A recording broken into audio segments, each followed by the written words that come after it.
ရေလလူမျိုးတွေထဲကဣသခါအမျိုးဆိုတဲ့အမျိုးကကာလအချိန်ကိုပိုင်းခြားပြီးတော့မှတိတတ်တယ်ဖခင်ရဲ့အချိန်ကိုနားလဲတယ်ပြောချင်တဲ့သဘောက God season ဖခင်သခင်ရဲ့ကာလအချိန်ကိုပိုင်းခြားတာတိနာလဲတာတခါတလေကျွန်တော်တို့ကဖခင်ရဲ့အချိန်နဲ့ထိုင်ပင်လွဲသွားတာဘာကြောင့်လဲလို့ပြောရင်ဖခင်သခင်ကဒီအလုပ်လုပ်နေတယ်သင်ကရက်နေတယ်ဘာဖြစ်လို့ရက်နေလဲလို့ပြောရင်ငါပုံစံကဒီပုံစံငါပုံစံကဒီလိုဆိုပြီးကျွန်တော်တို့ကကိုတတ်မှတ်ထားတာနားထောင်ဖခင်သခင်ကကျွန်တော်တို့ရဲ့ပုံစံနဲ့သွားစီချင်တာမဟုတ်ဘူးသူ့ပုံစံနဲ့သွားစီချင်တာပုံစံတွေကကျွန်တော်တို့အတွက်ကဒီအချိန်ဒီကာလအတွက်ကျွန်တော်တို့ကိုဖခင်ကပေးတဲ့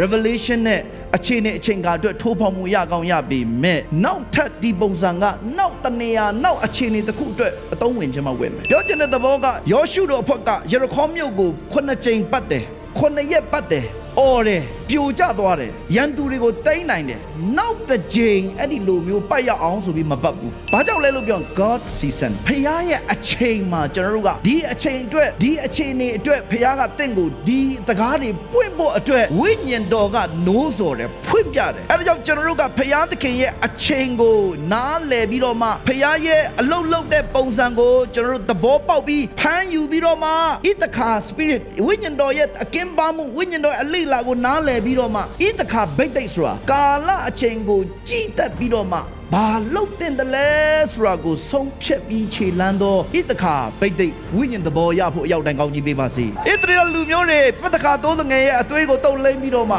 ညသွင်းခြင်းသူတို့တွေအီဂျစ်ပြည်ကနေထွက်တဲ့အခါမှာနှစ်ပေါင်းများစွာကြုံခံတာသူတို့မရဘူးလေဒါပေမဲ့အဲ့ဒီညမှာချက်ချင်းရတယ်နော်အီဂျစ်လူမျိုးတွေဘာပြောလဲအဲ့ဒီရွှေလိုချင်တယ်ကွာလို့ပြောတော့ပေးလိုက်တာပဲငွေလိုချင်တယ်ကွာပေးလိုက်တာပဲကြည်စမ်းဖခင်သခင်ကအီဂျစ်ပြည်ကောင်းကြီးကိုသူ့ရဲ့လူမျိုးတွေကိုခဏလေးလွှဲပေးလိုက်transfer လုပ်ပေးလိုက်တာလွှဲပြောင်းလိုက်တာဘာမှမခက်ဘူးအခုခမရရဲ့ bank account မှာ0ဖြစ်နေတယ်ကျွန်တော်စီမှာ3000ရှိတယ်ခလုတ်ကလေးတစ်ချက်နှိပ်ပြီးတော့မှ banking ကနေကျွန်တော် okay လို့နှိပ်လိုက်တာနဲ့ trade ရောက်သွားတယ် transfer လေပတ်စံတောင်တလောက်မြန်တာဒီလိုမမြင်နိုင်တဲ့ဝိညာဉ်နယ်ပယ်မှာဒီထက်မြန်တယ်သင်ဟာဖခင်သားသမီးဖြစ်တဲ့အတွက်ကြောင့်သင်ရဲ့ပုံစံနဲ့သင်သွားဖို့မဟုတ်ဘူးဝိညာဉ်တော်ဦးဆောင်ခြင်းနဲ့ပုံစံဝိညာဉ်တော်သင်ကိုဦးဆောင်တဲ့အတိုင်းသင်လိုက်ဖို့အတွက်ဖခင်အလိုတော်ရှိတာဖြစ်တယ်သင်ရဲ့တန်ဖိုးမြင့်တက်တဲ့နယ်ပယ်ကိုသင်ပြောင်းဖို့လိုတယ်အသိပညာကလာတော့အရာအလုံးဟာအသိပညာကိုသွားတယ်အုံနောက်ကလာတဲ့အရာအုံနောက်ကိုသွားတယ်မှတ်ထားခံစားချက်ကလာတဲ့အရာခံစားချက်ကိုသွားတယ်ဝိ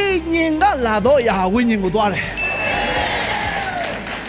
ဒါကြောင့်မို့သင်ရဲ့အသက်တာသင်ရဲ့အသင်းတော်သင်ရဲ့အမှုတော်ဆောင်ခြင်းသင်ရဲ့အသက်တာကိုတည်ဆောက်ပြီးအောင်မြင်တဲ့လမ်းကိုတွားတဲ့အခါမှာသင်ကဘယ်နေသွားဖို့လို့လဲသင်ရဲ့အုံနောက်အတွေ့အကြုံခံစားချက်နဲ့မတွားနဲ့သင်ရဲ့ဝိညာဉ်တဲကဖျားဖွင့်ပြသောအရာတွေနဲ့ခြေလန်းတတ်သောသူဖြစ်ဖို့အရေးကြီးတယ်